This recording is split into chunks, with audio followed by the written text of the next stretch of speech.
Guys, welcome back to the channel where I cover missing persons, unsolved cases, crime news, and more.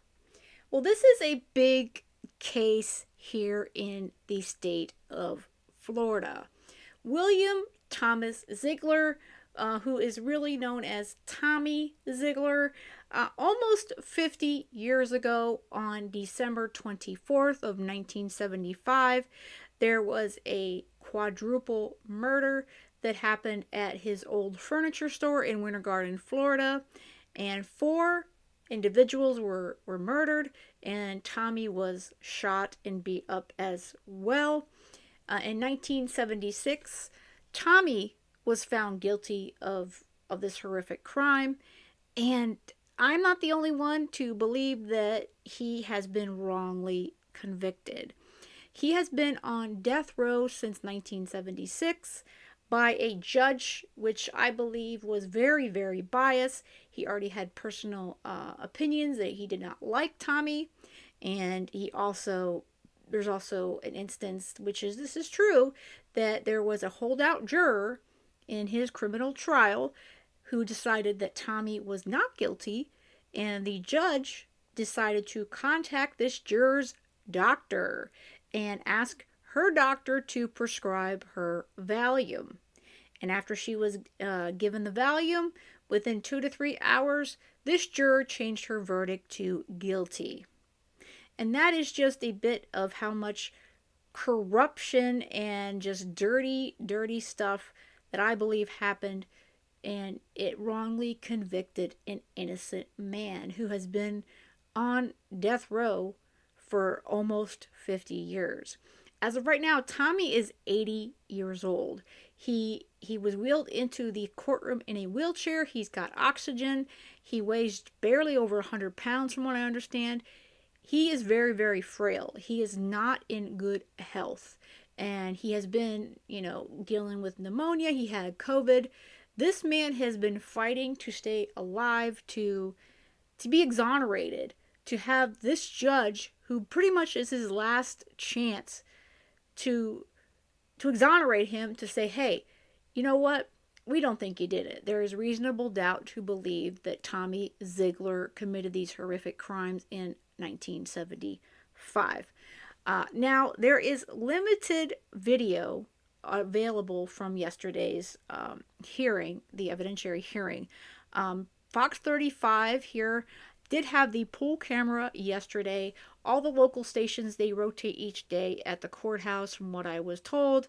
As far as the rest of the week, it's hard to know if anyone's going to have a lot of video on it, but I am thankful for anything that we are able to get on this case. That said, there is some footage of Ralph Hadley, who is the original attorney that has been with Tommy since the beginning. Tommy and Mr. Hadley are the only 2 surviving folks that have been around from this case from 1975, 1976. Now, he has an entire team that's working pro bono. It's this whole entire group that works all over the country and even internationally to help wrongly convicted and folks needing, their help. So this has definitely been a big undertaking, and I really hope that this judge, and her name is Judge Letitia Marquez. She seemed very, very attentive. I watched her throughout the day. She seems very attentive to these witnesses and what these attorneys have to say. So I'm very, very hopeful that this will come out in Tommy's favor. I don't know how long it's going to take for her to make her decision once the week is over. But again, the sooner the better, because unfortunately, Tommy is just not in good health at all. So I'm going to play the bit of video that Fox does have from Mr. Hadley. He made an initial statement, and then one of the defense attorneys spoke. It doesn't look like they have that, but I will give you guys a bit of an overview of his opening statement, and then they do have most of the state's opening from Assistant District Attorney Joshua Show. So I'm going to play Mr. Hadley, and then I will jump to a bit of a summary of what the defense's opening had to say, and then we will go to the states, and then we'll jump to the witnesses. They do have the first witness will be a senior forensic scientist. So let's jump to Mr. Hadley. Good morning, Your Honor. May it please the court. My name is Ralph E. Hadley III, also known to most people as Terry. There are two people in this courtroom that were here 50 years ago when this case was tried. Myself, I was trial counsel, and my client, Tommy Zeigler. The purpose of my statement this morning is to give you an encapsulation of that trial real quickly. I'm acutely aware that the court has read the transcript and studied the evidence, but a few comments we'd like to make to address the court as to the concept that we believe that the evidence will be put forth today will address. First of all, this is a circumstantial evidence case. There was no direct testimony by anybody that saw what happened or knew exactly what happened, except for the testimony of my client. What we had was a case where a young detective by the name of Don Fry, in my opinion, rushed to judgment and decided within a day or so that Tommy Zeigler was the person who committed these terrible crimes, these 4 murders, and quit looking at anything else and ignored evidence that pointed in other directions because it didn't fit with his concept of Tommy Zeigler's guilty, that we're going to go out and prove his guilt.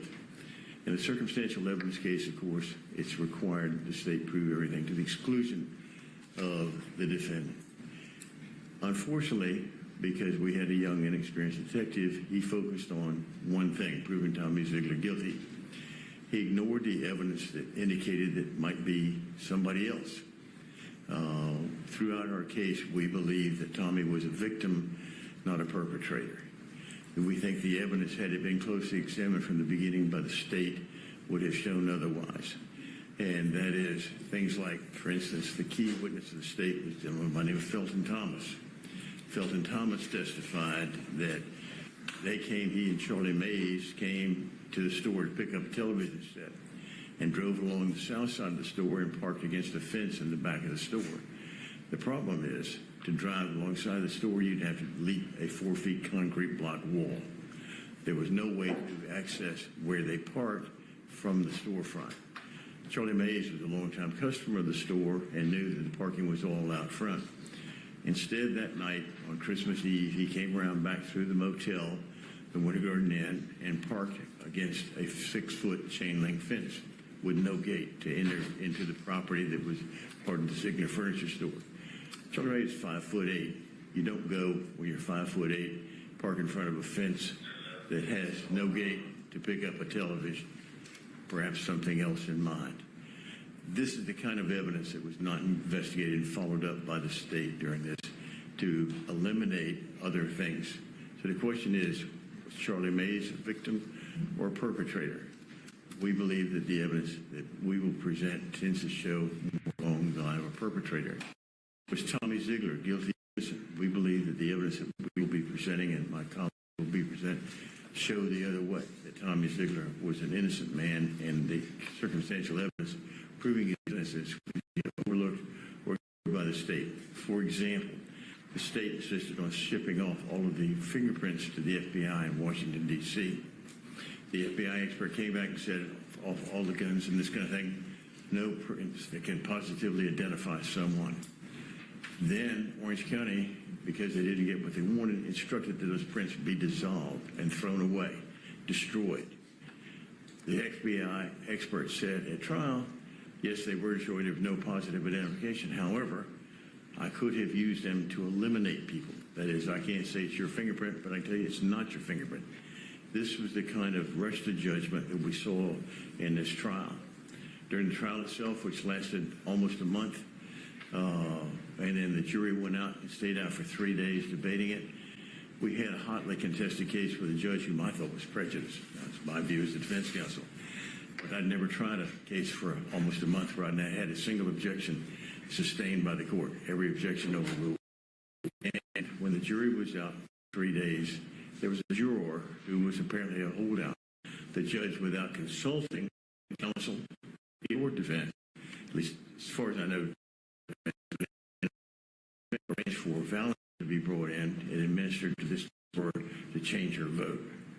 The jury came back unanimously recommended in prison. The judge overruled the recommendation and gave the death penalty, again, in my opinion, demonstrating the bias of the court throughout this case. I think the evidence that we will be presenting and my colleagues will be outlining for you in a short time indicates that the wrong Tommy Zeigler was not a perpetrator. He was a victim. In the store that night, there were 5 people that were shot. My client, Tommy Zeigler, was one of them, and you'll be hearing about his bullet wound and how it happened. He was the only survivor. He was a victim, not a perpetrator. We believe the evidence will convincingly show this court that that's the case.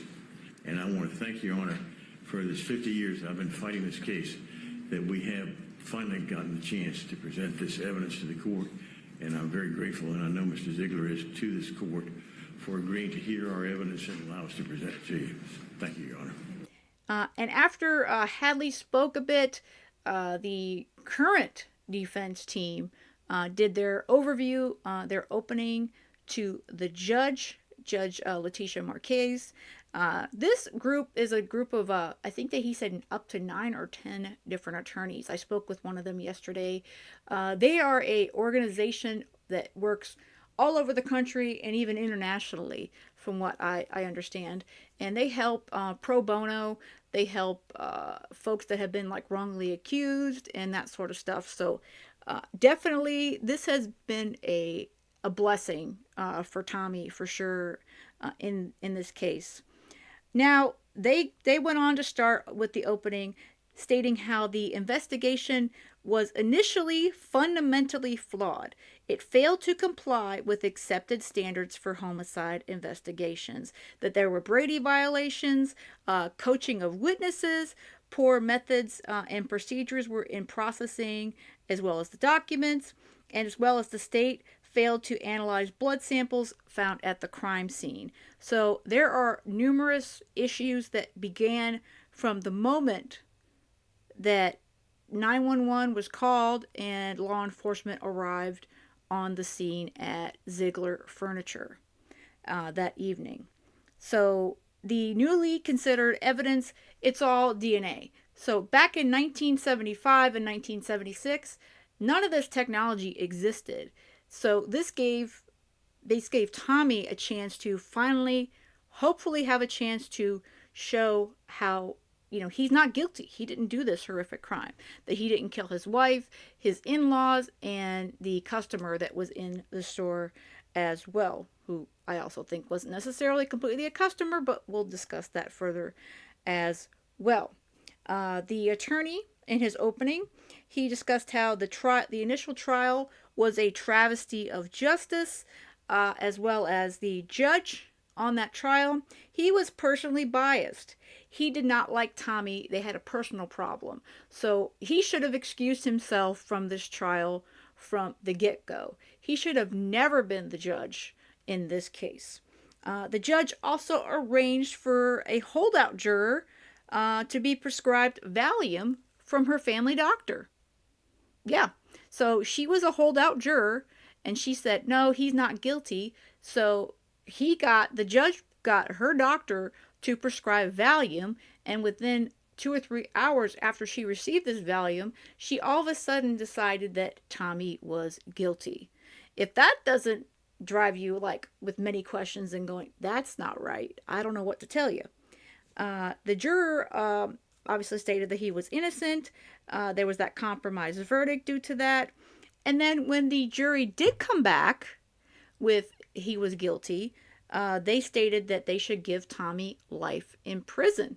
Well, the judge decided to toss that recommendation out the window, and he gave Tommy the death penalty, which is where he has been since his verdict in 1976. He's been on death row, and he currently is the longest inmate on death row here in the state of Florida. So it baffles my mind, the amount of effort it took to show that Tommy was guilty when he truly wasn't. And there was evidence they didn't test. There's witnesses they decided that, oh, well, we're not going to use them because they don't follow the story that we want the jury to hear. Again, it was the evidence at the trial was at best highly ambiguous. That's according to the attorney. Now, let me pull up a map of the actual store inside with the crime scene. So here is a diagram of the crime scene. And this was what was documented by the investigators at the W.T. Zeigler furniture store on the night of December 24th of 1975. And I'm going to go through again the notes from the defense attorney. Now, if you look at the bottom here, this is the entrance of the store. So the very bottom of your screen. I know it may be really hard to see. I'm going to try to see if I can zoom in on it in certain parts here. That is the front of the store. And then if you go up, if you're walking in, you can imagine yourself, the front here would be the parking lot. There is like a vehicle looking thing at the bottom diagram. And then you walk in, and this is the front service counter here, right to your right. And then they would have found, if you go further in, there was a kitchen over here. And you can see Eunice Zeigler, her name here. That is where Eunice, which was Tommy's wife, that is where her body was found in the kitchen. There were blood drops on her that are not from her herself. And her body, as well as her clothes, were repositioned after she was shot in the head. So she was moved because there is no blood on the front of her jacket. She was definitely moved. And there are some crime scene photos, but I'm not necessarily going to show them here because they are pretty graphic as far as that's concerned. Now, if you go to the southeast corner of the store, if you go further in, if you're instead of going right, you go left, that is Virginia Edwards. That is Tommy's mother-in-law. That is where she was found. She was found right there. And then you go further back here. This one is Perry Edwards. Again, this is very well labeled. So besides it being small, you can actually at least see where the remains were. He was found on the west left side of the store. Blood around his head. And he was severely beaten. And he was shot 4 times. So state argued that he was chased around the store, and ultimately that's where he either landed or he was moved to. Probably that is where he ended up collapsing. And now over to the right of him is Charlie Mays. He's on the northwest right side. Again, he is the customer, and I say that with air quotes in it. And so that is where he was located. And if you go back here, this would be the back of the store. If you go further back, this is like the storeroom and what have you. And so assumably, according to the defense, Tommy would have arrived and somebody had knocked him out. And then, of course, he ended up in a bit of a fight and then he was shot. So that is the story, obviously, from Tommy, who has never changed his story from 1975. Now, the state states that Tommy murdered his wife in order to collect on her $50,000 insurance policy. Okay? This doesn't make a lot of sense. Tommy was well off. He owned this furniture store. He did very well for himself financially. He had, no money issues, and he was well respected in the community. And they also stated that, that he had some issues with his family, her side of the family. Well, that's not the case either, because according to the rest of the family, they all got along great. So he got along great with his father and his mother-in-law. And the reason that they were in the store that evening was to pick out a recliner. They were going to give gift to them for Christmas. So honestly, there's no reason that Tommy would have killed, obviously, his wife or his father and mother-in-law. Now, the story with Charlie Mays here is that the reason he was at the store that evening, according to the state, okay, is that he came to pick up a purchased television set. So why would Charlie park in the back of the store, where you see it says the crime scene here? That's the back of the store, that particular portion of the drawing. And there used to be a motel there, the Winter Garden Inn. Why would Charlie Mays pull around the building where there was a fence and pull behind this fence? And why would he do that? To pick up a television. And you have to remember, this is 1975. TVs were quite big back then. So it doesn't make any sense that he would park back there. And again, the defense attorney stated, again, why would he drive and park in the back parking lot to pick up this TV set?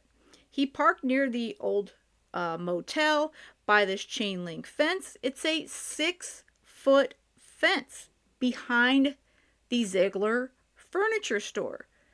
There is no way to pick up a TV if you park your car there. If you're going to pick up a furniture or a television set, you would, if it makes sense, you would park in the front of the store so that you could wheel it outside and put it in the vehicle. It makes zero sense to park back there behind a 6-foot chain link fence. It doesn't make any sense at all. So the state's theory of the case is pretty much this, that Edward Williams had known Tommy and his family for a number of years. Williams actually testified that in June of 1975, Tommy Zeigler inquired of him about obtaining a quote-unquote hot gun. Williams then went to Frank Smith's home and he arranged for Smith to purchase 2 RG revolvers. Those revolvers were delivered to Tommy Zeigler. This is according to Edward Williams, the witness. Also, during the latter part of 1975, the state is stating that Zeigler purchased a large amount of insurance on Eunice, which is, of course, their side of the story is that he did this because he was going to murder his wife for the insurance money. So Mays and his wife, they came to Zeigler's furniture store on the morning of Christmas Eve, December 24th of 1975, and Mays agreed to meet Tommy around 7:30 p.m. that night, and the store had normally would close at 6:30 p.m. It actually closed at 6:25 p.m. that evening. He agreed to meet him at the store to pick up the television. Mays left his home around 6:30 p.m. that night. He went to an Oakland beer joint, saw a friend, Felton Thomas, who accompanied Charlie Mays to Zeigler Furniture Store to pick up this television. According to the state's theory, remember this is all the state's theory, Zeigler had 2 appointments on Christmas Eve. One with Charlie Mays and one with Edward Williams. Prior to these appointments, he took his wife to the store and in some manner arranged for his parents, his father and mother-in-law, to go there. He killed his wife, Eunice, at this time quickly and unexpectedly, shocking her, allegedly. So she was found with her hand in her coat pocket, shot from behind. Then Virginia was probably trying to hide among the furniture, according to the state. And then Perry surprised Tommy with his strength and stamina, and they struggled around the store for quite some time before Tommy was able to subdue Perry, and then he rendered him harmless, and then he shot him. That's their theory of how those 3 were killed. And then Tommy left the store, returning to meet with Charlie Mays, who had arrived there around 7:30 to pick up the TV set. He was probably surprised to see another man, Felton Thomas, with Charlie Mays. This is, again, per the state's theory. He took Thomas and Mays to an orange grove. Now, this is their theory, to try these two guns that he had gotten a hold of. Allegedly, the purpose of this trip on Christmas Eve to an orange grove was to get these two men to handle and fire the weapons that he had with him. Okay? To get their fingerprints and what have you. Then they returned to the store, but he was unsuccessful in getting them to provide evidence of a break-in. He did, however, get Thomas to cut off the lights in the store, and then the three returned to Tommy's home. Tommy Zeigler got out, went to the garage, came back. He took a box of some kind to Mays and told him to reload the gun. They returned to the store. Tommy could not persuade Thomas to enter the store, so Thomas actually left and he lived. And then Zeigler returned to his home and picked up Edward Williams. Okay? And they're stating by this point, Tommy had killed Charlie Mays at the furniture store. Yeah. So, like I said, it gets very convoluted, this whole theory from the state of Florida. So, Zeigler then, obviously, they returned to the store, Tommy and Edward Williams. They did return to his furniture store.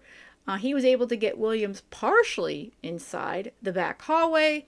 And then at that point, Tommy put a gun to Williams' chest and pulled the trigger 3 times, but the gun did not fire. Yeah. Williams told the investigators that he said, "For God's sake, Tommy, don't kill me," and ran outside, refusing to return to the store.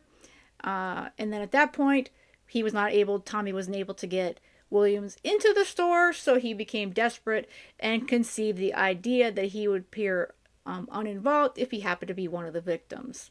So this is when the state is stating that Tommy went back inside of his store, okay, after he couldn't get Williams inside and the gun didn't go off. He shot himself, and then he called law enforcement. So that is, in a nutshell, the state's theory of how these folks died and the involvement of these 2 to 3 other men. Now, when you get to the DNA, well, there is other DNA, mostly Charlie Mays, but there is 2 other DNA profiles that could not be completely identified by the forensic scientists. So that will be gone over by the experts in the case during this hearing. So it's a crazy theory to me, and the thing is that the guns and the fingerprint story, where they stated they went to this orange grove to shoot off these guns. Well, here's the problem with this. The problem is the guns were wiped clean. So how would this benefit Tommy if he did try to frame Charlie and these guys at this point? How would that benefit him if both of these weapons were wiped clean? It wouldn't. It wouldn't benefit him at all. The point is, he wanted their DNA, their fingerprints on these guns, and well, they were wiped clean. So, and it gets down to this whole hearing. Obviously, gets down to this DNA analysis, because back in the 70s, this wasn't in existence at all. So the DNA testing was a joint effort, a motion for this testing to test DNA. It took over a year to have all these tests done. It looks like they did over 232 tests actually done. And they found that Tommy, they already knew this before, but Tommy had no blood from the victims on his clothes. They had never found any blood on Tommy's clothes. Now, there was some minute, blood on one shoe, but there's no blood on Tommy's clothes. How could you allegedly murder 4 other people Okay, how could you murder your wife, your mother and father-in-law, and then Charlie Mays, a customer, and not have any blood from any of these folks on you, on your clothes? I don't. And you're shooting them and you're fighting. He would have definitely had Perry Edwards' blood on him if they were having an all-out brawl through the store, which is what the state alleges happened there. So basically, Tommy was beaten, according to the defense, after he was shot, and obviously there's blood all over the place in this store. Mays may have been manipulated, and then Eunice's clothes and her body removed, like I previously stated, and Perry's blood was found soaked into Charlie Mays's pants. And you have to wonder, why would Perry Edwards' blood be soaked into Charlie Mays' pants unless Perry Edwards and Charlie Mays were the ones having the all-out brawl throughout the furniture store? Yeah. They're not trying to prove, the defense is not trying to prove that Charlie Mays or Edwards were the perpetrators, okay? He's not trying to prove that these 2 to 3 other men did it. They're trying to show that Tommy didn't do it and give a reasonable doubt so that the judge is going to see, well, it couldn't have been Tommy. It couldn't have been. So we have a bit of the testimony from Dr. Wong, but it is limited to what they actually streamed yesterday. But I'm going to try to give you as much in a nutshell as possible from my notes. The DNA stuff, I find it very, very interesting. I'm not, some of it is harder to understand than others.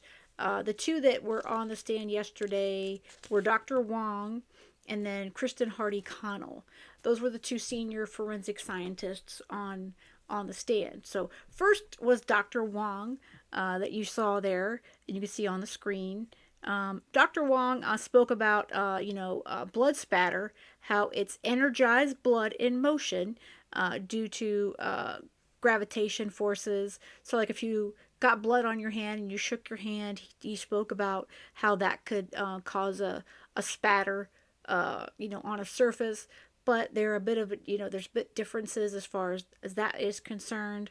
And then he spoke specifically about the items, the evidentiary items that were tested. So he didn't actually test any of the evidence. He examined all the evidence, and then he's the one that made the recommendations to Hardy-Connell to actually do the DNA testing.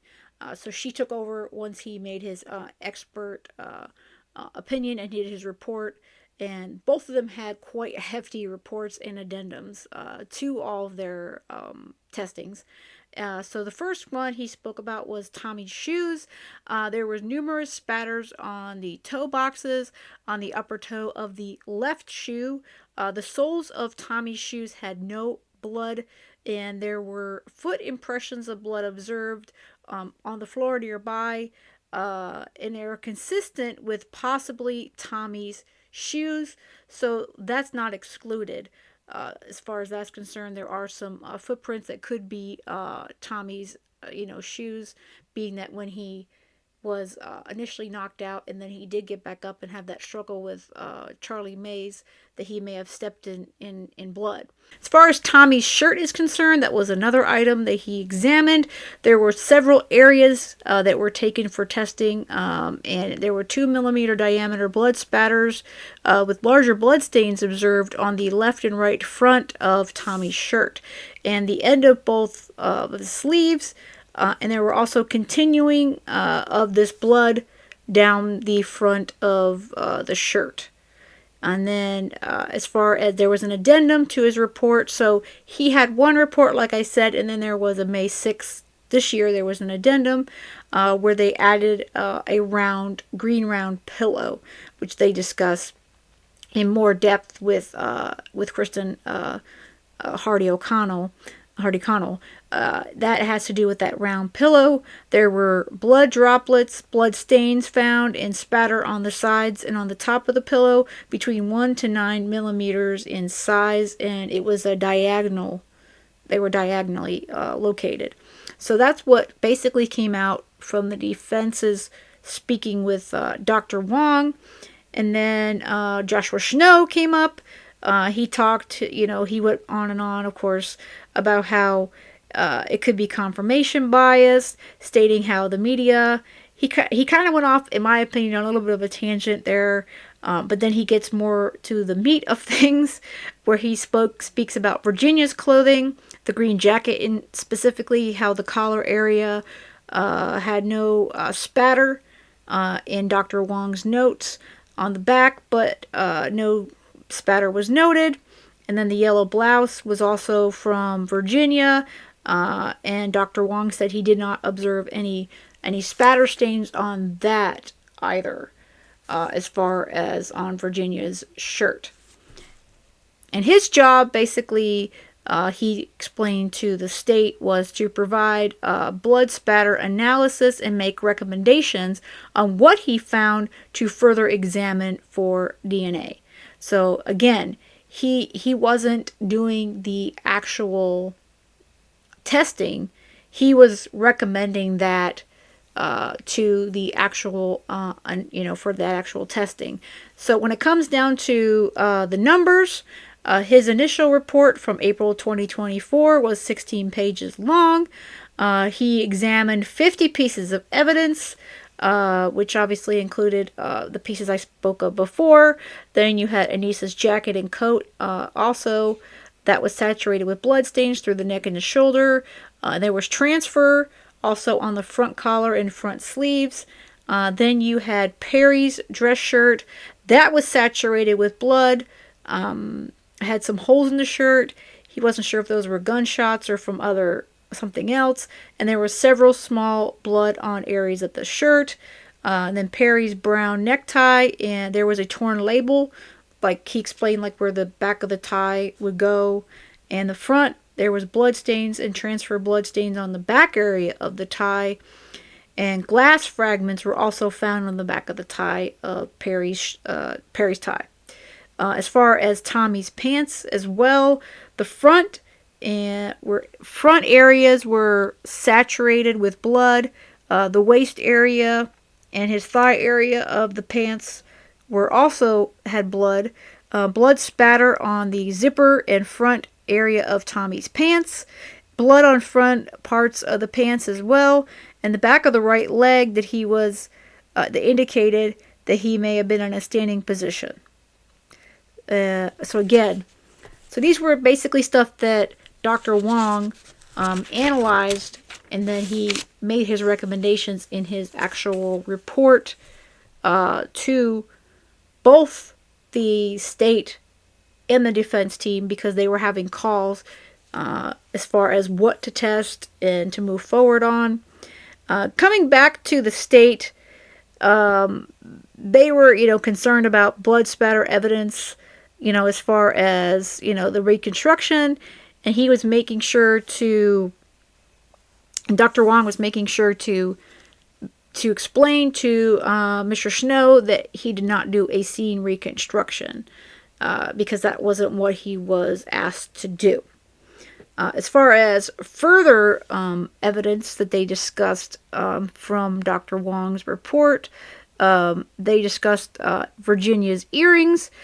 He saw blood. He noted in his report.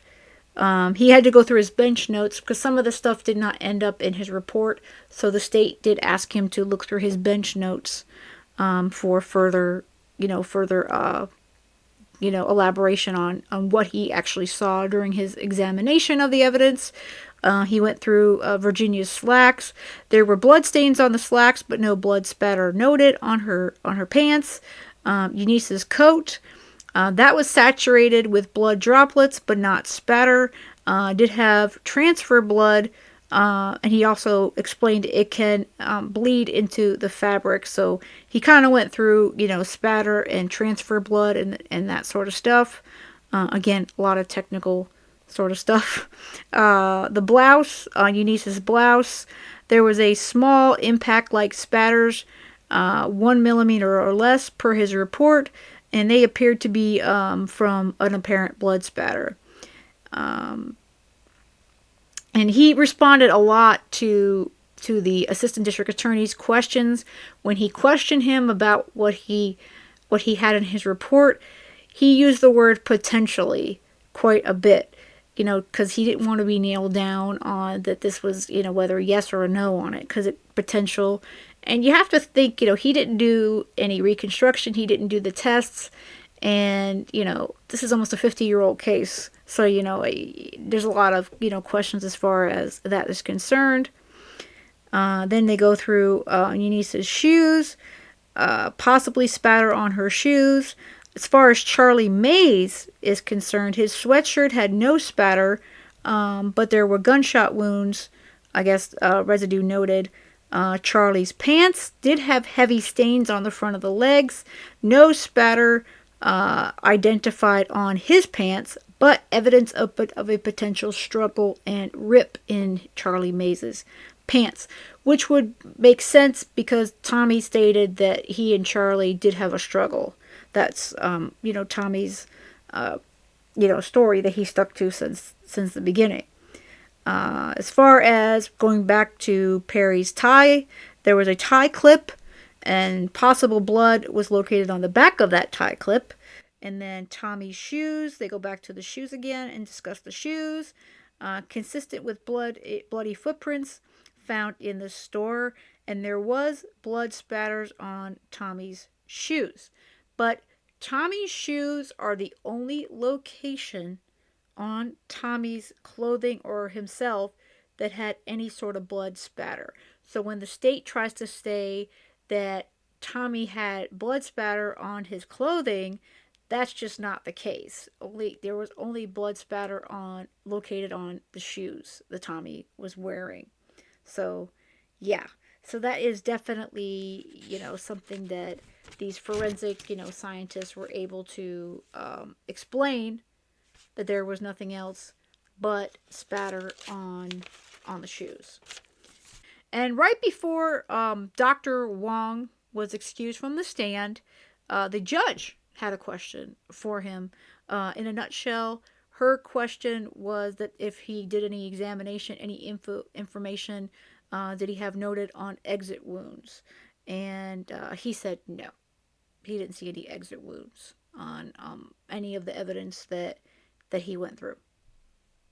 And the final witness that the defense had up on the first day was senior forensic scientist Kristen Hardy Connell.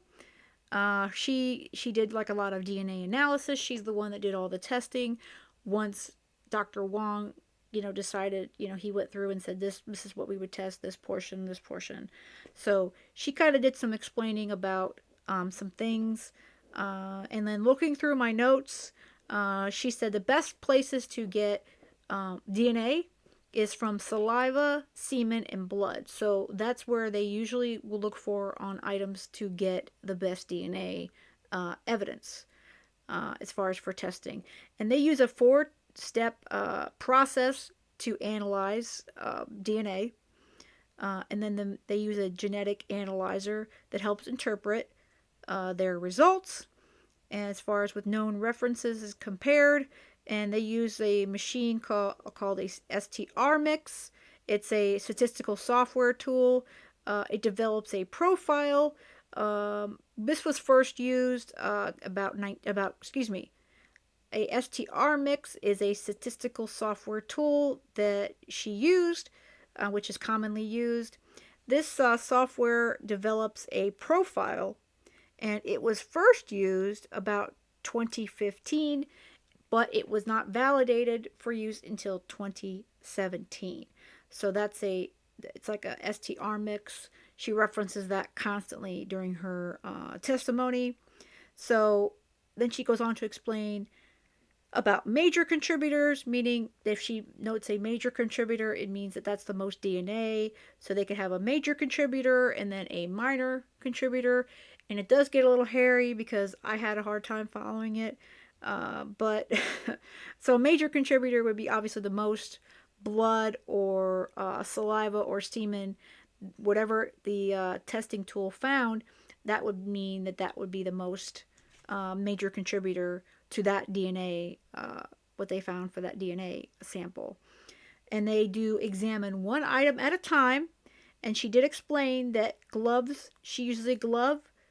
She uses gloves, masks, and a lab coat, and she makes sure that her area is cleaned, and as well as her tools and everything that would touch an evidentiary item for her test. Everything is cleaned before she tests the next item. So you never would have, like a shirt and then a shoe being tested at the same time. There's no risk of that, she did state. So that's basically, how to make sure that there is no cross, contamination or getting any confusion, as far as, one piece of evidence to another. She was the one that explained how she examined the items to create DNA profiles, which there were other profiles created by LabCorp and others, and that there were bi-weekly phone calls done with both the defense team and the state's team, as well as emails. So for the majority of this year that this all happened, both the defense and the state were involved in this DNA testing process. It all began in February of 2023, and everything concluded in August of 2025. She stated that this was the longest case that she had worked in her career up until this point. As far as the testing of items, she mentioned that the impact of an age of samples can impact what they are able to find, but it does not mean that an item or sample is unusable to test for DNA. And Perry was included on making profile samples, as well as the other victims, and Tommy, obviously Zeigler as well. And she is very confident in her results. And obviously the state did not like when they asked this question, as far as if she was confident in what she was able to come up with from her initial report and her addendum report. She did test, she stated 97 items submitted for testing, and she ended up using 47 items in actual testing for her report. And then the defense did not ask that anything not be tested, and the state did not either. So neither side said, please don't test this item. It was pretty much, it was open, and they did take suggestions from both sides. Some items had limited test areas, so she did not test those particular items. She was initially told that a state lab would be the ones to test those limited items with limited DNA, because that lab was able to upload those results to CODIS. It was learned that this state lab did not do this. So I guess that never happened. And then the state did not request any further items to be tested. That was made sure to be clear as well, because I know there was some motions later on that were posted and we discussed here on the channel that the state wanted something else to be tested, but she said that she was not asked to test anything else. So she basically will create a reference profile, a known source profile for all of the parties involved. So she had profiles that she created for Tommy Zeigler, Eunice Zeigler, Perry, Virginia, and Charlie Mays. All four were used throughout the actual DNA analysis and testing. And then 26 parts are looked at when they test. And then LabCorp did also testing for alleles, as well as she did with the tools that she has available. And then just to kind of narrow things down here, Tommy's t-shirt, there were 19 samples taken. Charlie Mays was a major contributor. 2 samples from under the collar. And then as far as Tommy's pants, 15 samples were taken. Half a major contributor was Charlie Mays and of course Tommy himself. As far as Tommy's shoes, she took 4 samples from the left shoe. Only one moved forward. It was found a mixed profile that was matched to Charlie Mays and Tommy as contributors. So it was 78%, she stated, detected was Charlie Mays as well as 2 unknown contributors. And then they mentioned also possibly 3 unknown contributors. So again, it gets a little hairy when you talk about this stuff that most of us have no idea. But again, the biggest note I got out of that was 78% would match, 78% detected would match Charlie Mays. So he was the best fit. 21% would be Perry Edwards was a contributor.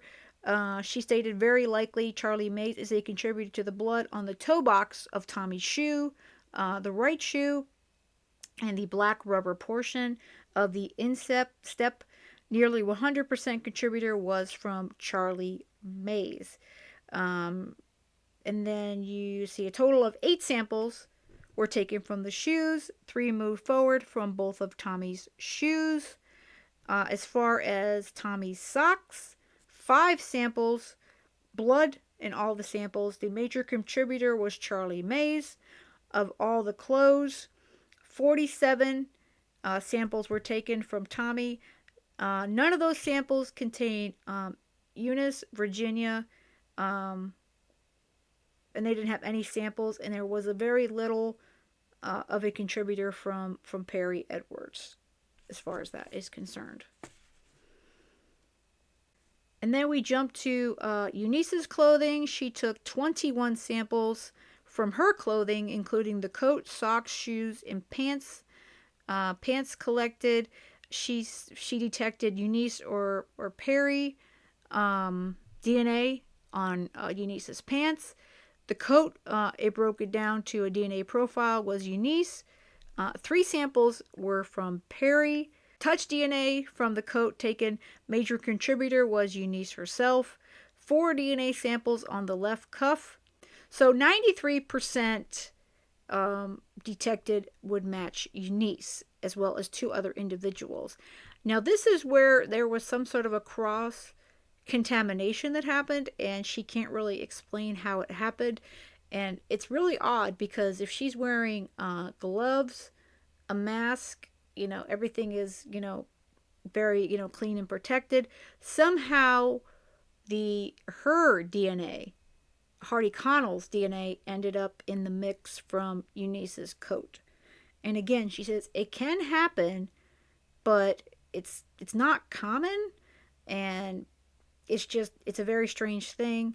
And she did state that this has never happened to her before, that her DNA has ended up in any testing that she has done up until she did this particular case.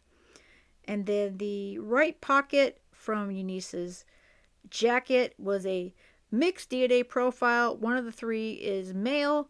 Of the 3 found, 94% would match Eunice as well as Charlie Mays, and 1 or 2 other unknown contributors to that. As far as the right cuff, there was touch DNA, 1 of which is male, 3 contributors found. Eunice best fits at 96%, with Charlie Mays in the mix and 2 unknowns. As far as the YSTR test she was asked to do later, that pulls only male DNA, so it takes out the female DNA.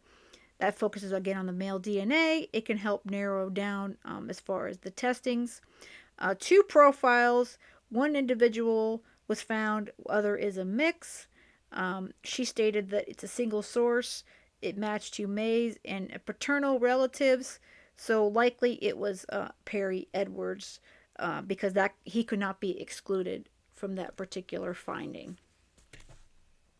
And then, as far as Virginia is concerned, she took 6 samples from Virginia's clothing, including the jacket.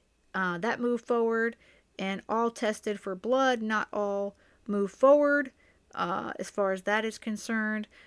She mentioned that Felton Thomas was a possible contributor on Virginia's jacket.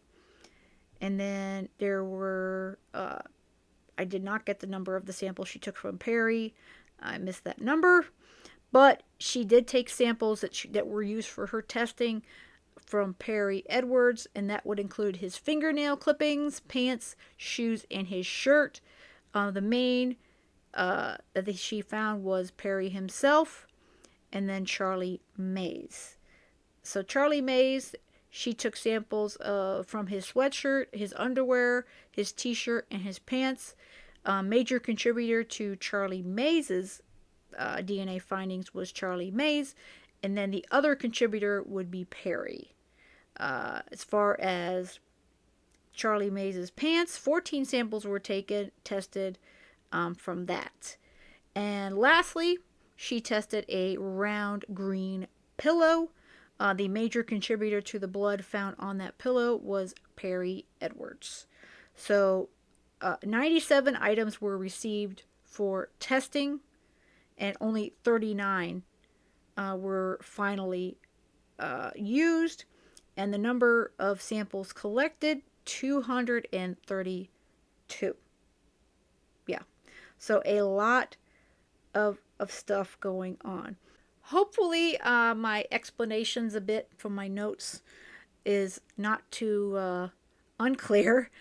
If anybody out there is good with DNA stuff, I would love to talk to you. Maybe you can come on and we can do a chat about DNA testing and that sort of stuff, because it is very, very interesting, and the way things the way they explained it, I think that the both of the experts did a great job, but it's just one of those things that even the most layman, like most of us, we can understand the basics, but it can get, so scientific that's just not something we can comprehend completely.